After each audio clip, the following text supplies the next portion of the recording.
इस वीडियो में मैं बात करने वाला हूँ वॉइस ओवर कैटेगरीज के बारे में, या फिर मैं कहूँगा सिर्फ कैटेगरीज नहीं but the type of scripts. अलग अलग टाइप की स्क्रिप्ट्स होती है। तो सबसे पहले आपको कॉन्टेक्स्ट समझना है। कॉन्टेक्स्ट के अलावा टारगेट ऑडियंस क्या है इसकी।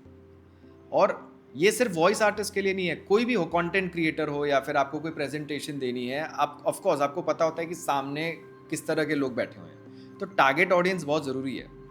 एग्जाम्पल लेता हूँ मैं, जैसे ई लर्निंग हो गया, वॉइस ओवर में कैटेगरी होती है। अब आपको उसको कॉर्पोरेट स्टाइल में पढ़ना है, या फिर ये जो ई लर्निंग का काम है ये किसी स्कूल में सुना जाएगा, स्कूल का कोई मॉड्यूल है उसका आप ई लर्निंग कर रहे हो। तो यहाँ पे थोड़ा टोन एक तरफ कॉर्पोरेट है, एक तरफ जो है वो स्कूल के बच्चे हैं जो मे बी चलो 11-12 स्टैंडर्ड के हो या फिर 9 स्टैंडर्ड के हो या फिर उससे भी कम के हो। So you have to understand the target audience. अब सपोज करो स्टोरीज है तो बच्चों की कहानियाँ है, तो वो वहाँ पे आपका पढ़ने का स्टाइल उस तरह से होना चाहिए। अब आती है स्पीड। स्पीड क्या बहुत फास्ट होनी चाहिए, कम होनी चाहिए उस, या फिर और स्लो होनी चाहिए। जैसे फॉर एग्जांपल रेडियो स्पॉट होता है, आपको ये टारगेट दिया जाता है कि इसको आपको 10 सेकंड में पढ़ना है, 15 सेकंड में पढ़ना है, 5 सेकंड में पढ़ना है, तो वहाँ पे आपको बहुत फास्ट होना पड़ेगा। या फिर एक नॉर्मल 30 सेकंड का आपको टाइम दिया हुआ है, तो आपकी इस पर स्पीड क्या होगी पढ़ने की। आप जब कोई किसी कंपनी को कॉल करते हैं तो वहाँ पे एक रिकॉर्डेड मैसेज आता है, इस कंपनी में आपका स्वागत है, तो वो क्या स्पीड होनी चाहिए। कभी कभी क्या होता है, मैं आपको एग्जांपल दूंगा, मेरे साथ ही हो चुका है। इनफैक्ट मैं एक ही दिन में बहुत वैरायटी के प्रोजेक्ट कर रहा था। मैं डॉक्यूमेंट्री वाला काम भी कर रहा था, नरेशन का, रेडियो स्पॉट हो गया।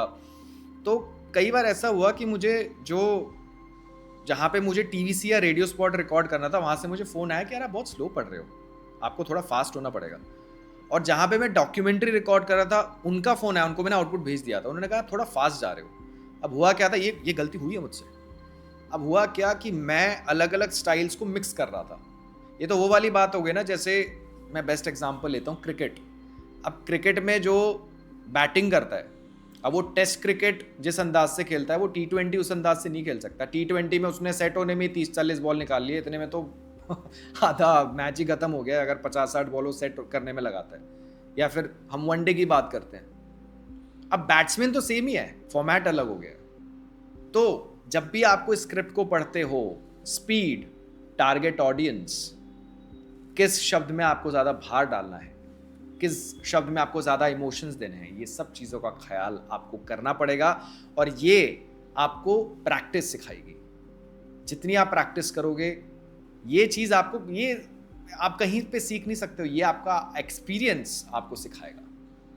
Thank you for watching this video. अगर आपको ये कंटेंट पसंद आया, whether it's related to voicing और पॉडकास्टिंग, अगर आपने इस वीडियो के जरिए वैल्यू गेन की, तो please subscribe to this channel, और ऐसे ही यूजफुल वीडियोस आपको आगे भी मिलते रहेंगे।